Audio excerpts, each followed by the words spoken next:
If the evil inclination finds no way to mislead you along these lines, it will try to dupe you with a more subtle device, namely, through the concept of reward and punishment in this world and the next. It will say to you, you are one of the Creator's close adherents and treasured ones. A person like you is surely worthy of reward here and hereafter. You should therefore exert yourself to the utmost of your ability. Perhaps you will attain this reward through your deeds and dedication in serving God. Set this reward before your sight and try, with all your power, to attain it. For it is your ultimate bliss and joy. As David said, light is sown away from the righteous, and joy for the upright in heart. If you listen to the evil inclination and rely on its words, it will cause you to fall into a type of concealed polytheism, and that you would have made yourself the object of your worship by striving for what will give you selfish pleasure and happiness, and rid you of anxieties and griefs. You will have proven that, if not for this expectation of yours, you would have shown an ingratitude for God's constant favors towards you, and would not have obligated yourself to his service on account of them. Moreover, you would fail to see that it is fitting to serve him, simply because of his majesty, awesome power, and manifestations of wisdom.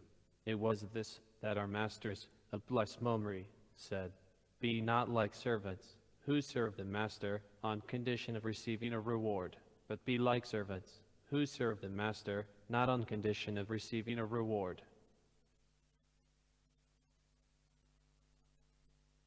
When it gives up hope of misleading you in this way, just mentioned, it will cast you into a sea of doubts concerning the problem of compulsion, predestination, and justice, free will.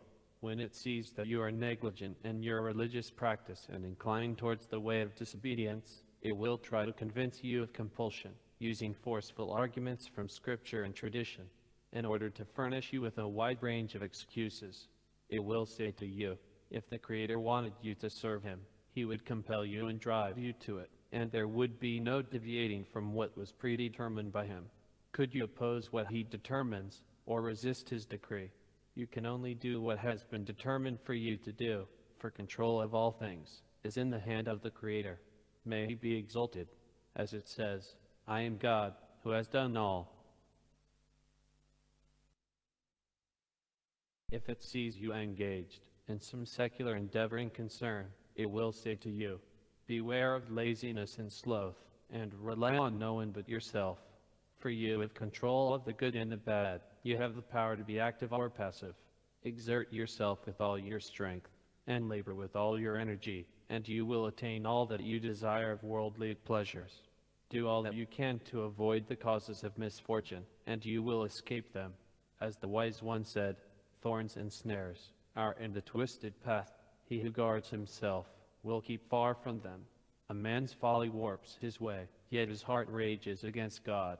This is your own doing.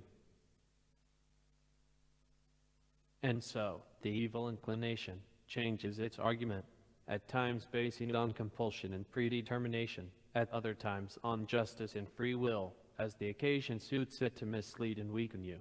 But if you wake up and take to heart what our masters of blessed memory said, all is in the hands of heaven, except the fear of heaven, you will exert yourself in religious matters, as would one who is convinced that his own actions will determine his reward and punishment, as it says, "For according to a man's acts he pays him, according to a man's way he provides for him."